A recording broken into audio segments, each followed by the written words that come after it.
لوگ ایک ایک کر کر اس خاتون کو ہار پہنا رہے تھے. کوئی آ کر مبارکباد دے رہا تھا، کوئی ہاتھ چوم رہا تھا، کچھ اپنے لیے دعاؤں کی درخواست کر رہے تھے. کہہ رہے تھے کہ تم اللہ کے بابرکت گھر پہ جا رہی ہو، تمہارا بلاوا آیا ہے، ہمارے لیے وہاں دعا ضرور کرنا.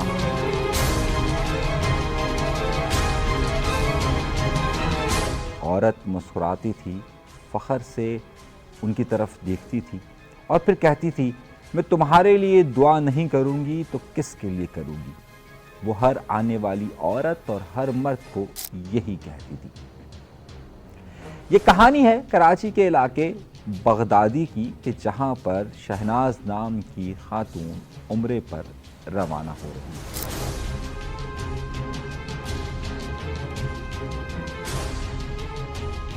سب لوگ اس کے آس پڑوس کے لوگ اسے مبارکباد دے رہے تھے اور ساتھ ساتھ یہ بھی سوچ رہے تھے کہ آخر اس کے پاس ایک دم اتنے پیسے کس طرح سے آ گئے کہ یہ عمرے پر جا رہی ہے.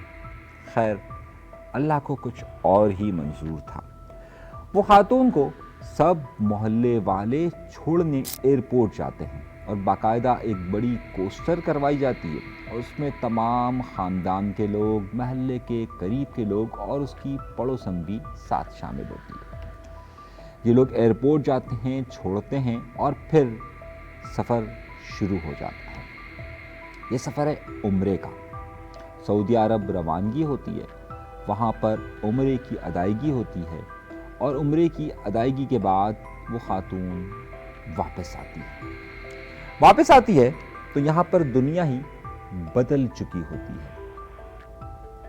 جس دن یہ خاتون عمرے پر روانہ ہوتی ہے اس کے دوسرے دن اس کے پڑوس والوں کو معلوم ہوتا ہے کہ ان کے گھر میں 20 تولہ سونا غائب ہو گیا ہے، چوری ہو گیا ہے. گھر میں تمام افراد موجود ہوتے ہیں. سب لوگ پریشان ہو جاتے ہیں کیونکہ 20 تولے سونا اس نے اپنی بیٹی کی شادی کے لیے رکھا ہوتا ہے. اگر 20 تولے سونے کا اماؤنٹ گنا جائے تو کم از کم آج کے حساب سے یہ 50 لاکھ کے قریب بنتا ہے.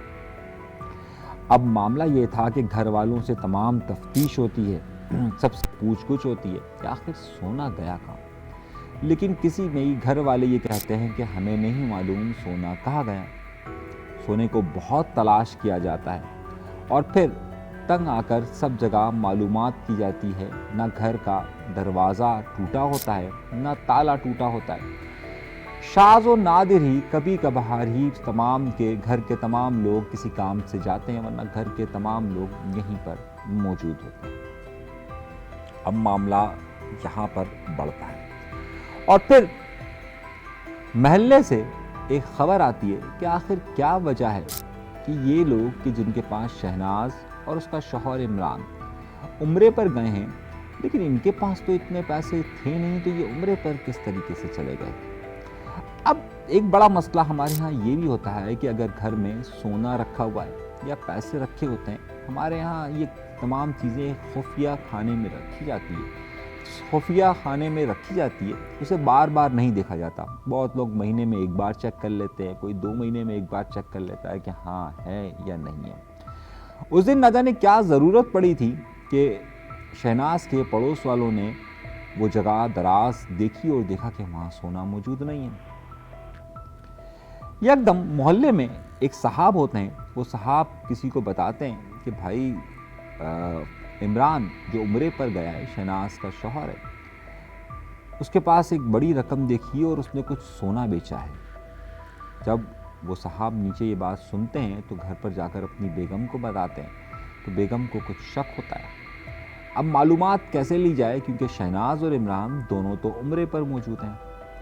یہ لوگ مجبور ہو کر پہلے شہناز جب عمرے سے واپس آتی ہے تو اس سے پوچھتے ہیں کہ کیا تم نے سونا لیا ہے.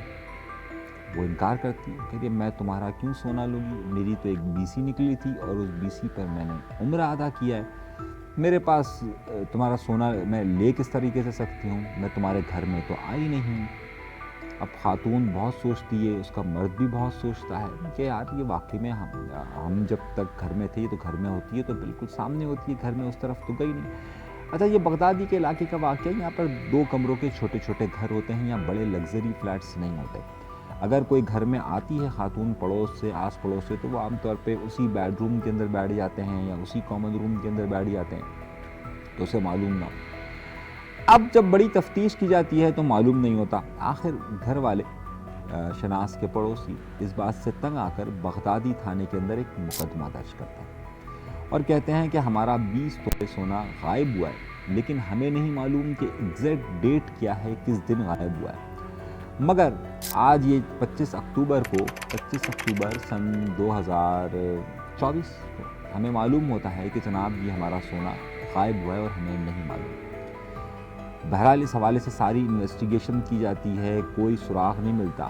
پھر جب یہ میاں بیوی عمرے سے واپس آتے ہیں تو پولیس ان کو انٹروگیٹ کرنا شروع کرتی ہے۔ سب سے پہلے پولیس اس کے شوہر کو یعنی کہ عمران کو زیر حراست رکھتی ہے اور اس سے انویسٹیگیشن شروع کرتی ہے۔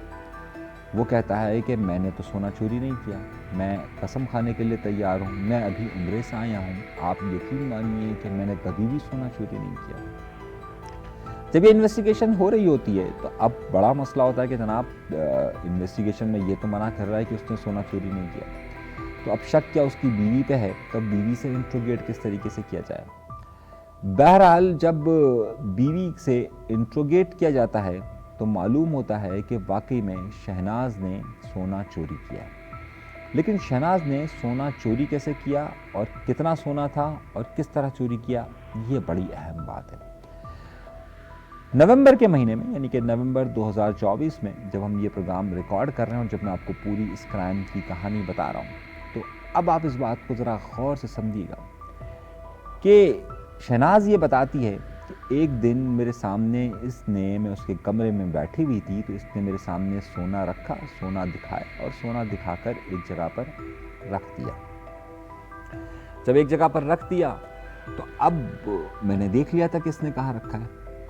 ایک دن یہ لوگ تمام گھر والے کہیں گئے ہوئے تھے اور چابی، آپ نے دیکھا ہوگا اکثر اگر فلیٹس میں ایسا ہوتا ہے کہ ایک چابی پڑوس والے کو دے دی جاتی ہے، بھئی یہ چابی رکھو، کوئی آ جائے تو اسے آپ بٹھا لیجیے گا، یا گھر کا کوئی اور فرد آ جائے تو آپ بٹھا لیجیے گا۔ اب ہر ایک کے پاس تو چابی نہیں ہوتی نا، اس خاتون نے چابی اپنے پاس رکھ لی۔ اب اسے معلوم تھا کہ گھر میں سونا کہاں رکھا ہوا ہے، اس نے وہاں گئی، سونا نکالا اور سونا نکال کر اپنے ایک اور رشتہ دار کے یہاں پر سنبھال کر رکھوا دیا اور یہاں پر دروازہ بند کر دیا۔ اب فوری طور پر جس دن یہ لوگ آئے اسی دن تو سونا چیک نہیں کیا انہوں نے، اب انہیں تو اندازہ ہی اس وقت ہوا کہ جب شہناز عمرے پہ چلی گئی تھی۔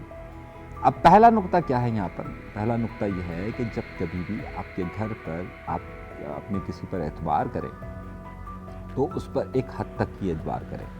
اب جس طرح یہ خاتون ان کی پڑوسی تھی، سالوں سے ان کے ساتھ رہتی تھی اور اس کے سامنے انہوں نے سونا رکھا، اگر آپ بھی اپنے ارد گرد لوگوں کو جانتے ہیں، واقفیت رکھتے ہیں، تو اس کا مطلب یہ نہیں کہ آپ ان کے سامنے اپنی قیمتی چیزوں کو رکھیں، کیونکہ چابی پڑوس میں ہی ہوتی تھی اور پڑوس سے سونا غائب تھا۔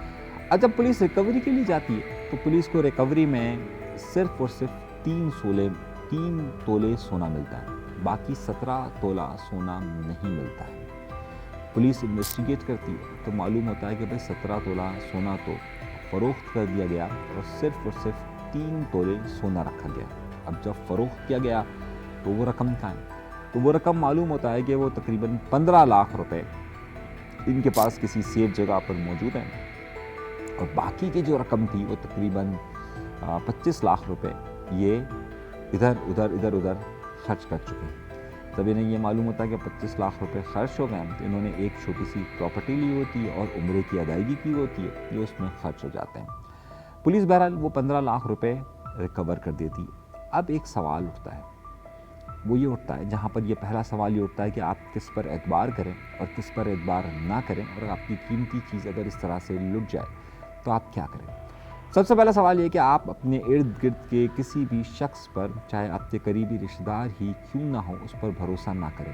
عام طور پر گھروں میں ہونے والی ڈکیتیاں یا دکانوں میں ہونے والی ڈکیتیاں یہ کسی نہ کسی ریکی یا کسی نہ کسی جاننے والے کا شاخسانہ ہوتا ہے۔ جب جاننے والے کا شخصانہ ہوتا ہے، آپ جب کسی پر ٹرسٹ کرتے ہیں تو یہ معاملہ ہوتا ہے، تو اپنی پراپرٹی کو، اپنی عزت کو ہر طور پر محفوظ رکھنے کی کوشش کیجیے۔ دوم، اپنی جتنی قیمتی اشیاء ہیں انہیں وقتاً فوقتاً چیک کرتے رہا کریں۔ اب جس طرح یہ سونا رکھا ہوا تھا، انہوں نے مہینے کے بعد یا 2 مہینے کے بعد چیک کیا کہ جناب میری کوئی چیز پڑی ہوئی بھی ہے نہیں ہے۔ ہو سکتا ہے کہ بعض اوقات کچھ چیزیں ڈسپلیس ہو جاتی ہیں، یہاں وہاں ہو جاتی ہیں، اور پھر آپ کو چیز ملتی ہی نہیں کہ وہ جگہ کہاں پر ہے۔ تو جس جگہ رکھیں، آپ کے ذہن میں ہونا چاہیے کہ میں نے کتنے عرصے پہلے اس چیز کو چیک کیا ہے اور چیک نہیں کیا ہے۔ تیسرا سوال یہاں سے یہ اٹھتا ہے کہ جناب اگر اس طرح کا واقعہ ہو جائے تو پولیس کو فوری طور پر انفارمیشن دیں۔ اگر آپ پولیس کو انفارمیشن نہیں دیتے ہیں تو اس وقت تک آپ کی رقم کہیں سے کہیں ہو گئی ہوتی ہے اور آپ کو اصل ملزم ملتا ہی نہیں ہے۔ چوتھا نقطہ جو اس میں بڑا اہم ہے وہ یہ ہے کہ دیکھیے اس خاتون نے، شہناز نے غلط کام کیا، چوری کی، اور چوری کرنے کے بعد خود عمرے پر چلی گئی۔ کیا اس کا یہ عمرہ قبول ہو سکتا ہے یا نہیں ہو سکتا ہے؟ یہ سوال ہم آپ پر چھوڑتے ہیں اور آپ سے گزارش ہی کرتے ہیں کہ جناب اس حوالے سے اپنی رائے ہمیں ضرور دیجیے، اور اگر آپ نے چینل سبسکرائب نہیں کیا تو سبسکرائب ضرور کیجیے۔ انیس منصوری کو دیجیے اجازت۔ اللہ